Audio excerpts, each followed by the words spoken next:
ఇండియాలోనే #1 varicose veins hospital Avis vascular centre. నమస్తే రమగారు. నమస్తే జయ. రమగారు, స్ట్రైట్ క్వశ్చన్ అండి. నాలుగుకున్న పవర్ ఏంటి? ఎల్లలు లేవు దానికి. దాని పవర్కా? అంతే జయ. ఒక మనిషికి నాలుక ప్రధాన అవయవాల్లో ఒకటి కదా. మనం ఒక ఆహారం, ఒక రుచి, ఒక ఆహారం వంట పట్టాలంటే నాలుకది ప్రధాన పాత్ర కదా. అవును. మనం ఏదో నవ్వులుతాం, ఆ నోట్లో బోలెడన్ని నీరు ఉత్పత్తి చేసే వ్యవహారం ఉంటుంది. రసన అంటారు, రుచి, టేస్ట్ బడ్స్ నాలుక మీదే కదా ఉంటాయి. ఓ ఉప్పో, ఓ కారమో, పులుపో, రుచో, నచ్చింది నచ్చలేదు వ్యవహారమో, ఇది నాలుక వల్లే జరుగుతుంది. డాక్టర్ గారు ఇప్పుడు చూస్తున్నారో లేదో, డాక్టర్లు చిన్నప్పుడు జ్వరం అని డాక్టర్ గారు నాలుగు చూపించు అనేవాళ్ళు. నాలుక రంగును బట్టి మన అజీర్తి, మన గట్ హెల్త్ని కూడా నిర్ధారించే పద్ధతి ఇది వరకు ఉండేది. ఇప్పుడు ఏముంది, టెస్ట్లు వచ్చేసినాయి కదా. ఈ ఆహారము, రుచితో పాటుగా మనం వెలువరించే ప్రతి శబ్దానికి ఆధారం నాలుకే.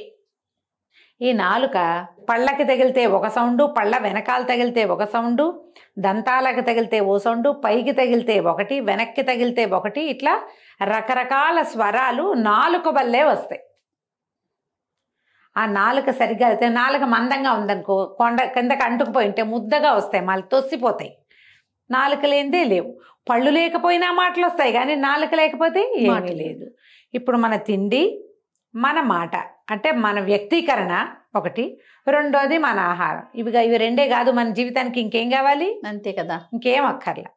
అయితే ఈ ఆహారంలో, మన లోపలికి ఆహారం తీసుకోవటంలో, ఆహారాన్ని మనం అనుభవించటంలో ప్రధానమైనది నాలుకైతే, మాటల్లో సౌండ్స్కి నాలుకే. అయితే ఈ నాలుకని జాగ్రత్తగా వాడుకోవాలి.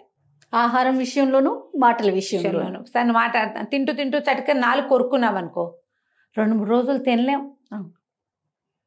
నాలుగు కొరుక్కుంటాం, ఒక్కొక్కసారి నాలుగు పళ్ళ కింద పడిపోదు, తెగిపోతుంది నాలుక. ఏది మనని తీసుకొని ఇవ్వదు లోపలికి. ఎంత ఇబ్బందిగా ఉంటుందో, ఇదొక ప్రాబ్లం. చక్కగా మనం మనకు కావలసిన మాట, సరైన మాట మాట్లాడకపోతే నోరా వీపుకు చేటు తేకే అని పడతాయి బాగా అక్షతలు. నాలుకని శ్రద్ధగా వాడుకోవాలి జయ. నాలుక వల్ల 4 పాపాలు జరుగుతాయి. అబద్ధం చెప్తాం మనం, నాలుకే. ఇదివల్లే, దీనివల్లే కదా సౌండ్స్, అవునా?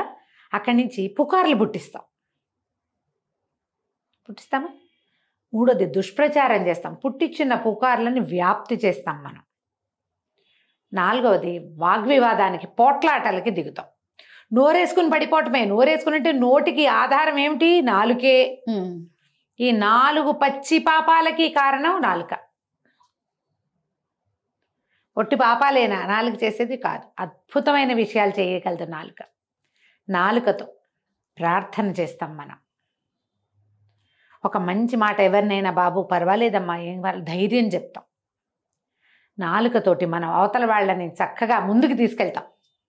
పొగిడి మంచి మాట చెప్పి వాడిని ఏమనాలి, ఉత్తేజితుడిని చేయగలుగుతాం మన మాటలతోటే. మనం ఈ మాటలన్నిటికీ ఆధారం టంగ్. మంచి మాటలు చెప్పటానికి, ఎవరినైనా ప్రోత్సహించటానికి, ఎవరినైనా పొగట్టానికి, ఎవరి గురించైనా తెలపటానికి, తెలియజేయటానికి, తెలుసుకోవటానికి నాలుకని విస్తారంగా వాడుకుంటాం. మొట్టమొదటిది భగవత్ ప్రార్థన. ఎంత ప్రార్థిస్తే అంత మంచిది. అవి ఉన్నాయి, ఇవి ఉన్నాయి. ఇప్పుడు నాలుక జాగ్రత్తగా వాడుకోవాల్సిన వస్తువు కదా, 100%. అవునా? ఈ మనం చిన్నతనంలో చేసినటువంటి చిన్న చిన్న పొరపాట్లు కూడా నాలుకతో చేసినవి. ఎవరి గురించైనా చెడు మాటలు చెప్పటం, ఎవరికైనా అబద్ధం చెప్పటం, దుష్ప్రచారం చేయటం, ఎవరితోటైనా పోట్లాడటం, 50 ఏళ్ల తర్వాత కూడా మన నాలుక మన వెంటపడి వస్తుంది. మన వెనకాల రాదా? వస్తుందిగా. జాగ్రత్తగా వాడాలి కదా. అందుకని కేర్ఫుల్గా మాట్లాడాలి. భగవంతుడు ఇచ్చినటువంటి ఏమనాలి, మన జ్ఞానేంద్రియ కర్మేంద్రియాల్లో నాలుక ప్రధానమైంది. కన్ను మందికి చాలా సర్వేంద్రియాణం నయనం ప్రధానం అని చెప్పుకుంటాం. శిరస్సే ప్రధానాంగం మంది. ఈ ప్రధానాంగమైన శిరస్సులోనే మనకి కన్ను, ముక్కు, చెవి, నాలుక ఇక్కడే ఉన్నాయి అవును కదా. ఇప్పుడు వాటిలలో కన్ను, ముక్కు తర్వాత నోరే కదా, నాలుకే కదా.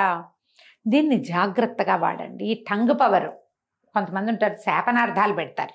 అవును నాశనంగాను నిన్ను ఎన్నెం ఎత్తుకుపోను. ఏంటిదండి? ఎన్నెమ్మ అంటే ఎన్నెం ఎత్తుకుపోవటం అంటే ఓకే. ఎన్నెం అంటే మృత్యువు. ఎన్నెం ఎత్తుకుపోవాలి, నీ మొదలారాలి, నీ దుంప తెగాలి, నీ మొహం మండాలి, నానా మాటలు, నిన్ను కాల్చాలి, బూడి చేయాలి, ఏవో మాట్లాడతా. శాపం పెడతా నీవే.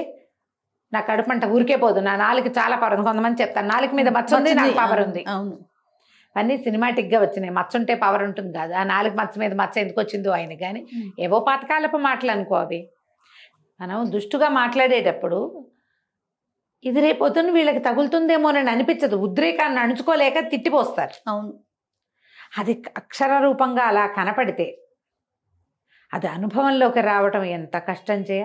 చాలా కష్టం అండి. అప్పుడప్పుడు వస్తాయి చూడు. శాపనార్థాలు పెట్టకూడదు.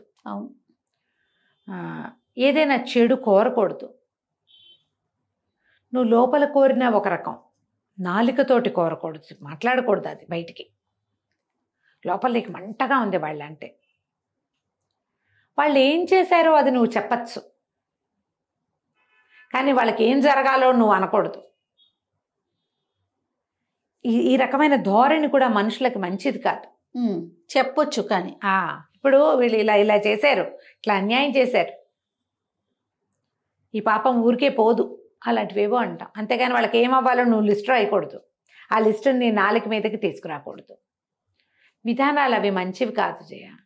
సరే, ఈ శాపనార్థాలు పెట్టడం ఇవన్నీ పాతకాలం అనుకో. ఇప్పుడు పిల్లలు కూడా చేయాలంటే, యంగ్స్టర్స్ కూడా ఇవే మాట్లాడతారు. రేపొద్దున వీడికి ఇలాగే జరుగుతుంది, వీళ్ళకి ఇలాగే అవుతుంది. మన వాళ్ళు చెప్తారు పగవాడికి కూడా ఇలాంటి బాధ వద్దు. అవునండి, అవును. శత్రువుకు కూడా ఇలాంటి కష్టం రాకూడదు. నా కష్టం ఎవరికీ రాకూడదు, ఎవరికీ రాకూడని కష్టం. ఏ తల్లికి ఇలాంటి కష్టం. ఈ మాట ఎందుకు వస్తుంది జయ? వీళ్ళు ప్రపంచాన్ని ప్రేమించే మనుషులు. నాకు వచ్చిన కష్టం అందరికీ రావాల్సిందే. నేను ఏడ్చిన ఏడుపు ప్రతివాడు ఏడిస్తే కానీ వాడికి తెలియదు అనుకుంటే ఇంత విషం నింపుకుని ఉండాలా మనం? మనుషులు అంత విషం నింపుకుని ఉండాలా? మాకేదో అన్యాయం చేశారు, మనకేదో అన్యాయం జరిగింది, ఎవరి వల్ల ప్రాబ్లం జరిగింది, పొరపాటు, వాళ్ళు కూడా కావాలని ఇలా జరిగింది. ఈ కష్టం ఎవరికి రాకూడదని కోరుకోవాలి. అలాంటి వాటికి తథాస్తు దేవతలు ఉన్నట్టే ఇలాగే నాలాగానే మీరు నాశనం అయిపోవాలంటే దానికి ఉంటారు తథాస్తు దేవతలు. ఎక్కడైనా ఉంటారుగా, ఎప్పుడూ ఉంటారు. కంట్రోల్ కావాలి దానికి.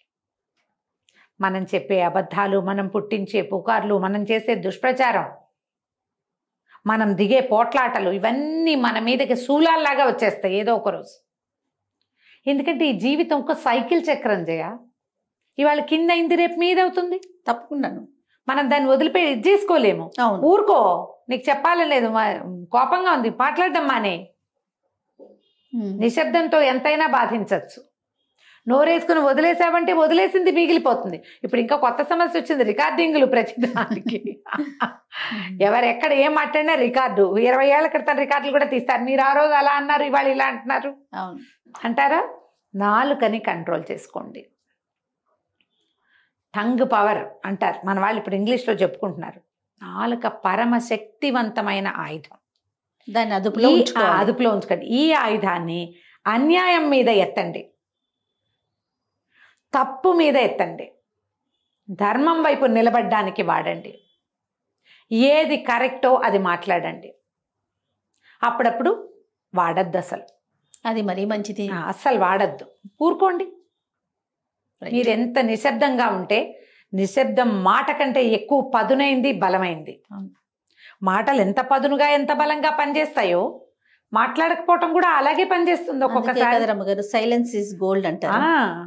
ఎప్పుడు ఎప్పుడు బంగారంతో సమానం. కామ్గా ఉండు, అది ఊరుకో. ఏం జరిగితే అది జరుగుతుంది. నాలుగు రుచిగా ఉన్నాయని అన్నీ తినేసామనుకో, చాలా తింటాం. పొట్ట సహించదే దాన్ని. సహించకపోవచ్చు కదా, పొట్ట చెప్పేది వినాలి నాలుక. సో అన్ని విషయాల్లోనూ నాలుకని మనం కంట్రోల్గా ఉంచుకోవాలి. మీరు ఎంత జాగ్రత్తగా ఉంటే జీవితం అంత బాగుంటుంది. మన పరిసరాలు బాగుంటాయి. మనం ఏదైనా ఒక మంచి వాక్యాలు చెప్పాము ఎవరికైనా, అవి వాళ్ళకి ప్లస్ అయ్యి వాళ్ళు ఏదైనా ఫ్లరిష్ అయ్యారనుకో, అది ఎలాంటి భావం చేయ, మనం ఒక చిన్న మొక్క తెచ్చాం, వాకి ఎక్కడో రోడ్డు మీద ఒక తులసి చెట్టు కనపడింది, పీక్కొచ్చావు నువ్వు, దాన్ని తెచ్చిపెట్టావు, 4 రోజుల్లో చక్కగా రెక్కొని ఇది విస్తరిస్తుంది, దాని నుంచి వచ్చే గాలిని నువ్వు ఆస్వాదిస్తావు, అది ఇచ్చే ఆక్సిజన్ నువ్వు పీలుస్తావు. ఎలాంటి భావం అది? అద్భుతమైన విషయం. ఇప్పుడు ఒక చెట్టు కొనుక్కొచ్చావు, ఓ 100 రూపాయలు 50 రూపాయలు ఇచ్చి, అది బోల్డ్ అంత విస్తరించి పువ్వులు వస్తాయి. అది ఎట్లాంటిది? మీరు ఒక మంచి మాట చెప్పి అది వాళ్ళకి ఉపయోగపడితే ఈ చెట్టుని పెంచిన భావన వస్తుంది మనకి. అదే మనం ఒక చెడ్డ మాట, ముళ్ళ చెట్టు, దాన్ని పెంచేం ప్రయోజనం అమ్మా? దానికి పువ్వు లేదు, కాపు లేదు, ముళ్ళు, ప్రయోజనం లేనివి కదా. అవును. జాగ్రత్తగా మాట్లాడండి. ఏదైనా అప్పుడప్పుడు మనం ప్రతి వాళ్ళకి టంగ్ స్లిప్ అవుతూనే ఉంటుంది. ఏదో ఒక దురుసు మాట, ఒక అనవసరమైన మాట, ఒక అక్కర్లేని మాట, ఒక తెలియని మాట, ఒక తెలివి తక్కువ మాట, ఒక దుష్టు మాట వస్తూనే ఉంటాయి. వెనక్కి తీసుకోండి. అవసరమైతే ఒకసారి చెప్పండి. కావాల్సిన చోట ఒక ప్రశంస, ఒక మంచి వాక్యం, ఒక ప్రశంసా వాక్యం, ఒక కృతజ్ఞతా వాక్యం, నేను అలా అనుకోలేదు, పొరపాఠం జరిగింది అని ఒప్పేసుకున్నారంటే, అది కూడా నాలుకతోటే ఒప్పేసుకుంటే చాలా వరకు సరైపోతాయి. మనం దుష్టు మాట్లాడడానికి, తొందరపాటు మాట్లాడడానికి నాలుక స్పీడ్గా వెళ్ళి ప్రశంసకి రాదు, కృతజ్ఞతకి రాదు, క్షమాపణకి రాదు నాలుక. దానికి వచ్చింది దీనికి కూడా రావాలిగా. అది చెప్పండి, అవునా? ఇలా ఆలోచించండి. దాని మీద వాడినప్పుడు దీని మీద కూడా వాడండి.